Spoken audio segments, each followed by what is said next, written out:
जयकारा बोलिए श्री गुरु महाराज की जय। श्री परमहंस सत्यार्थी जी महाराज की जय।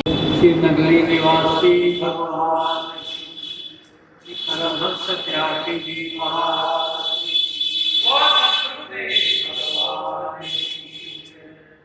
प्रेमी भक्तों,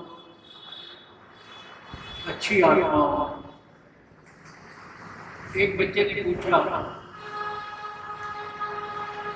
कि आप कहते हो कि आत्मा को देखने के लिए,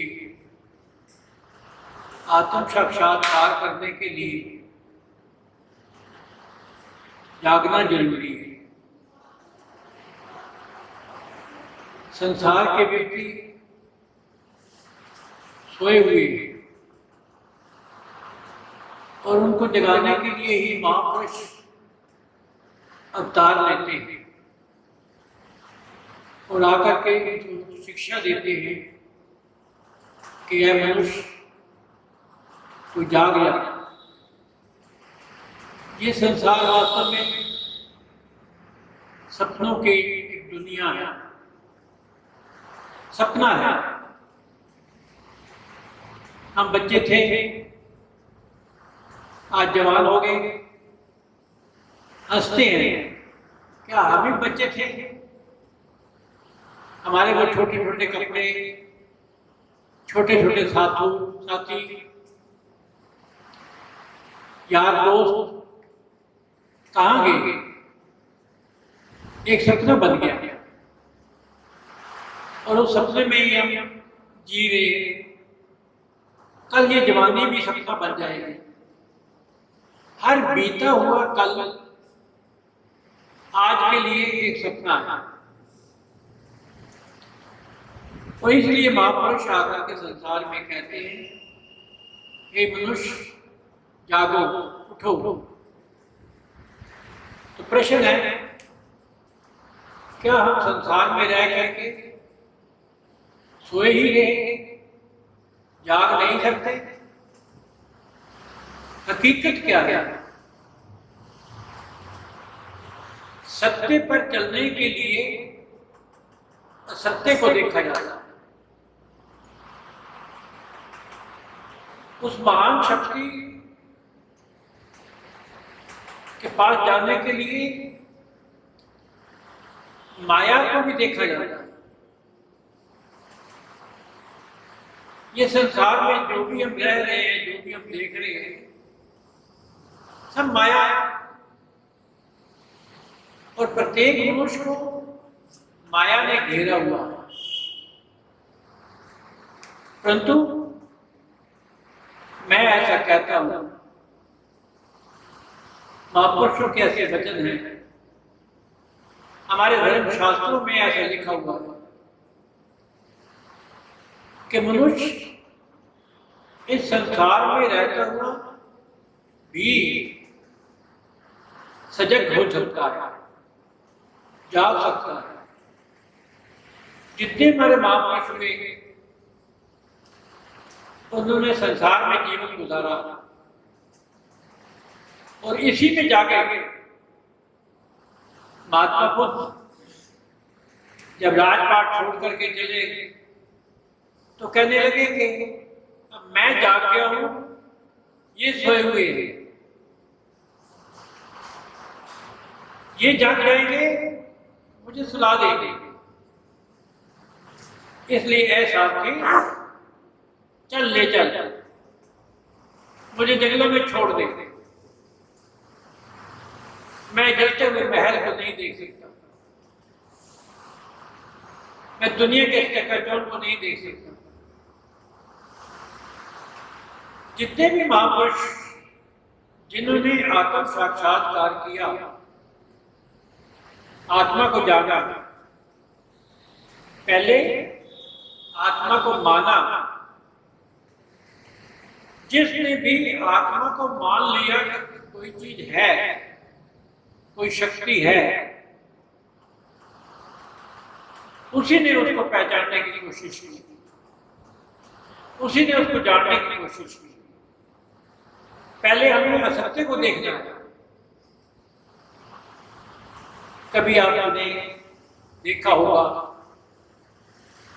घर में अपने बुजुर्ग बूढ़े हुए पिता की आंखों में कभी देखो,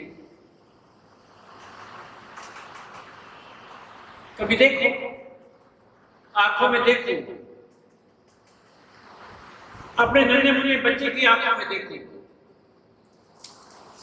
आपको एकाग्रता नजर आएगी। कभी रोड क्रॉस करके देखो, सड़क के एक कोने से दूसरे किनारे पर जागना, सजग होना, एकाग्रता। जब तक योग में एकाग्रता नहीं आएगी, शून्य की ओर जाना है। दोनों किनारे शून्य की ओर जाना है, जीरो बनना है, जीरो खत्म। अपने आप तक अपनी विचारधारा, अपनी विचारधाराएं, अपनी आवश्यकताएं, ये अटैचमेंट सब कुछ छोड़ देना है। तब जाकर के हमें उस आत्मा के दर्शन होंगे, परमात्मा के दर्शन होंगे।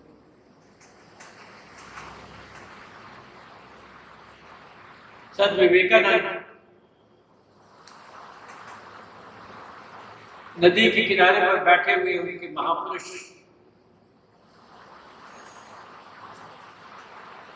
परमहंस जी से सवाल किया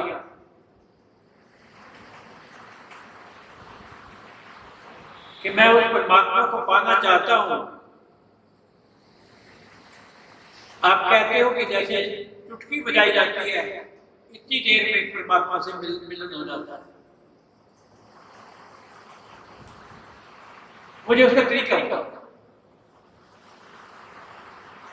परमहंस जी नदी में स्नान कर रहे थे। कहने लगे, या तो मैं स्नान करने के बाद बैठो तो मैं आपको समझाऊं, या तुम भी नदी में आ जाओ, तुम भी नदी में आ जाओ। नदी में आ गए, डुबकी लगाई। परमहंस जी मजबूत थे, उन्होंने उसके सिर पे हाथ रख दिया पानी में, जोर लगा के ऊपर आने की कोशिश की।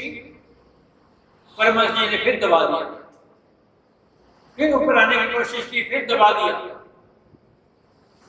आकर बहुत परेशान होकर के झटके से ऊपर आए। कहने लगे, मैं तो परमात्मा को पाना था, आप तो मुझे परमात्मा के पास पहुंचा रहे थे। परमहंस जी ने कहा, ऐ प्यारे बच्चे, तो ये बता कि जिस समय तू डूब रहा था, उस समय तू अपने संबंधियों को याद कर रहा था,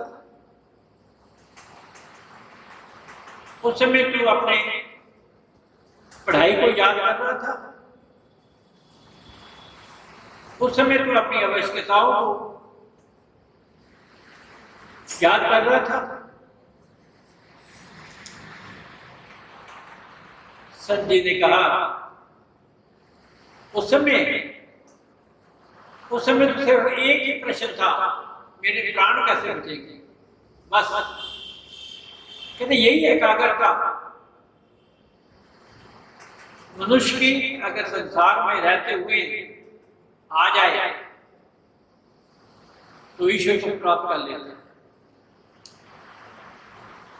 ईश्वर को प्राप्त कर लेते हैं। अगर यही एकाग्रता आ जाए, उस समय असत्य नहीं रहता, सत्य हो जाता। सड़क पार कर रहे हो,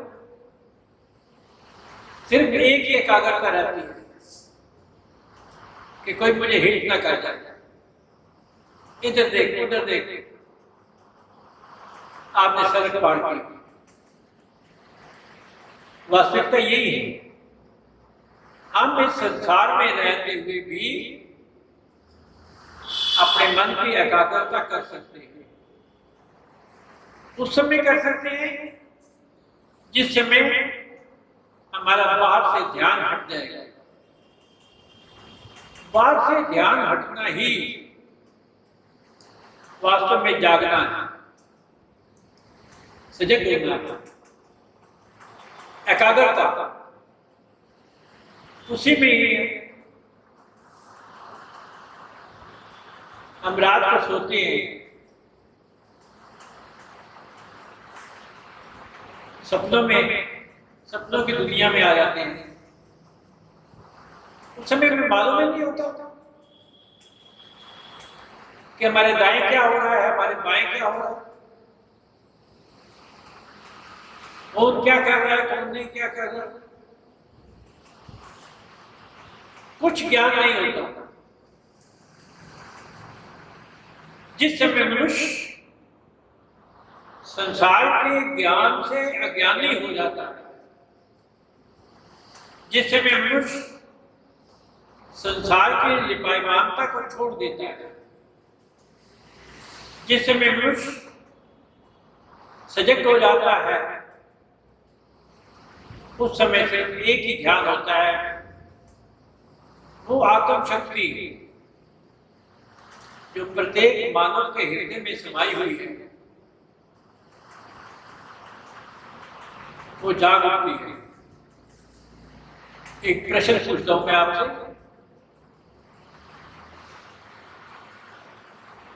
जिस समय आप सोए हुए होते हैं, रात की निद्रा,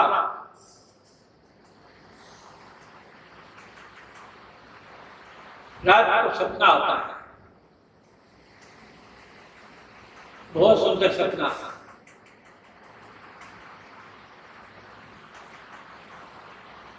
जैसे राजा जनक को आया। राजा जनक सपने में भिखारी, सपना राजा को भिखारी बना देता है, भिखारी को राजा बना देता है। ये माया है। जा रहा था, भूख लगी थी, दूर से देखा उन्होंने पक्षी चील उड़ रही है, उन्होंने कहा शायद कोई यात्री मिल जाए।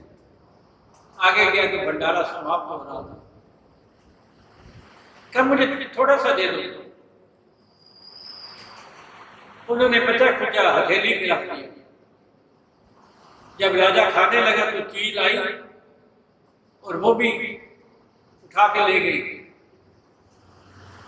बल्कि उनमें हाथ में भी चोट लग गई, खून आ गया, नींद खुल गई, दर्द से नींद खुल गई।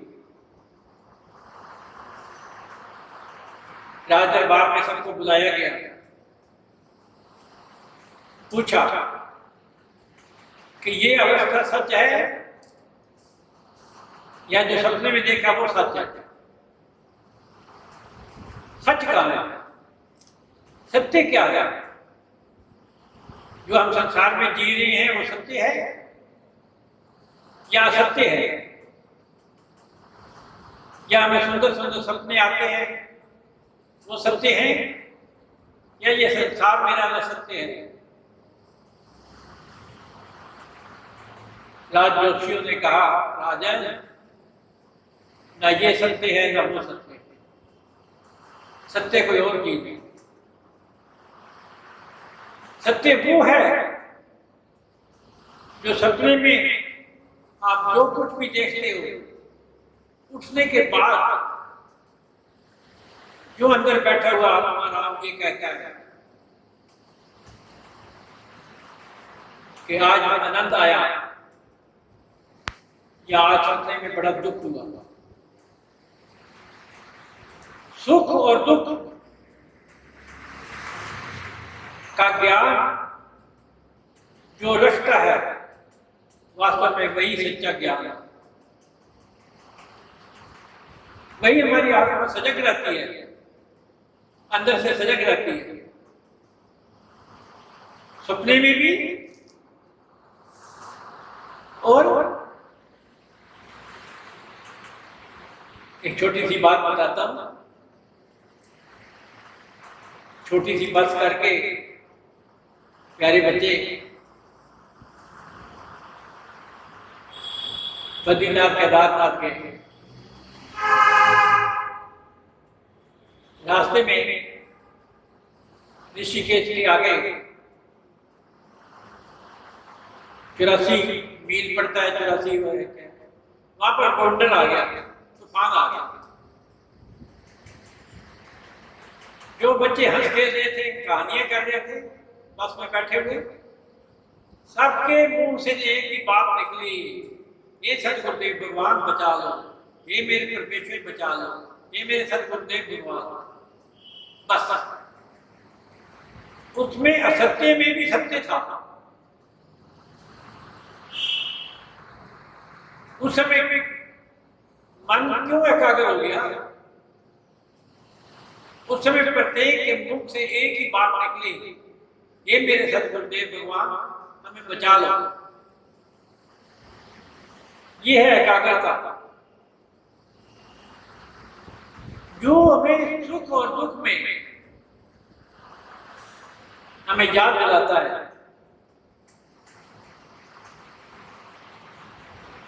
कि आज रात को आनंद आया। कोई ना कोई तो सो जाग रहा था, आप तो सोए हुए थे। मनुष्य तो सोया हुआ था। कौन है जो हमारे अंदर जाग रहा था, जिसको मालूम हुआ कि आज आनंद आया या दुख हुआ? सपने में आज सुख मिला या दुख मिला? जागते हुए, संसार में रहते हुए, संसार के सारे कार्य करते हुए, ऐसा कौन याद रखता है कि मुझे इस उम्र में बड़ा दुख हुआ था, मैं इस समय सदगुरुदेव भगवान जी को याद मैंने किया था। उस सारी चीज को समेटने के लिए हम सत्य की ओर जाते हैं। इसका अर्थ ये हुआ कि हमारे अंदर असत्य भी है और सत्य भी है, सत्य भी है और असत्य भी है। हमें जब बद्रीनाथ से बद्रीनाथ से गंगोत्री से गौमुख की ओर चलते, बड़ा छोटा सा रास्ता, एक तरफ बड़े बड़े पहाड़, वहां पर हिरन भागते हैं, और एक तरफ खाई, 3-4 फुट का रास्ता होगा। अकेला अकेला आदमी ऐसे जा सकता। उस समय सारे बच्चे जो हमारे साथ गए थे, सिवाय सदगुरुदेव भगवान को याद करने की और कोई ऊपर बात ही नहीं थी। इसका अर्थ ये है सदगुरुदेव के प्यारे बच्चों, मनुष्य इस संसार के कार्य करता हुआ भी जागना चाहे तो जाग सकता है। उसको बहुत घटनाएं, बहुत समय ऐसा मिलता है जिसमें वो जाग सकता है, जागता भी है। परंतु क्या कारण है मनुष्य जाग करके फिर सो जाता है? महापुरुष जगाने के लिए आते हैं और इसी संसार में जाग जाते हैं। वो कहते हैं कि हम जागे हैं, आप भी जागो, उठो, जगाने वाला आ गया। परंतु ये मानव जागना चाहे तो इस संसार में भी जाग सकता है, कार्य करता हुआ भी जा सकता है। हथकार वाला दिल यार,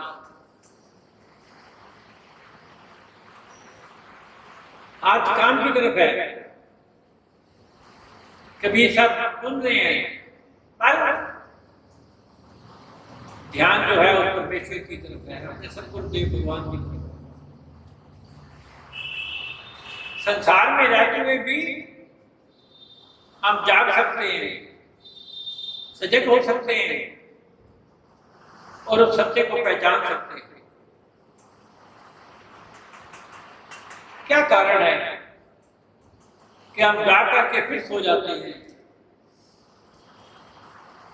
उस परमेश्वर को याद करते करते फिर माया में आ जाते हैं।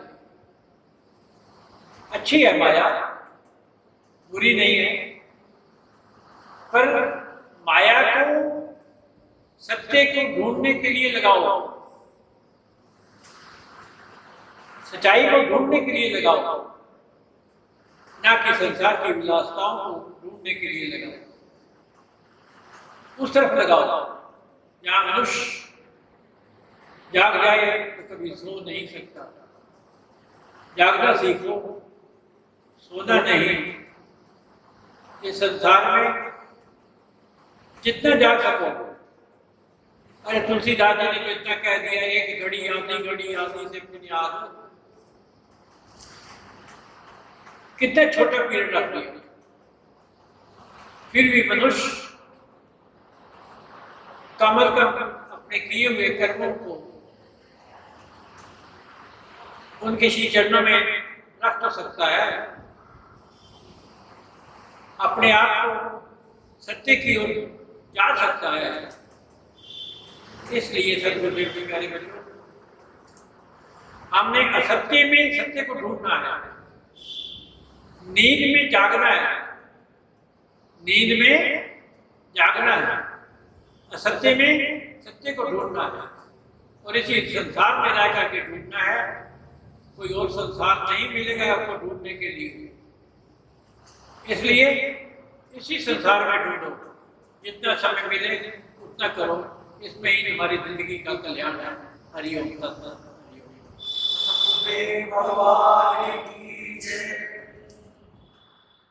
मेरे सतगुरु जी कृपा करो, मेरे सतगुरु जी कृपा करो, कृपा करो सतगुरु कृपा करो, कृपा करो सतगुरु कृपा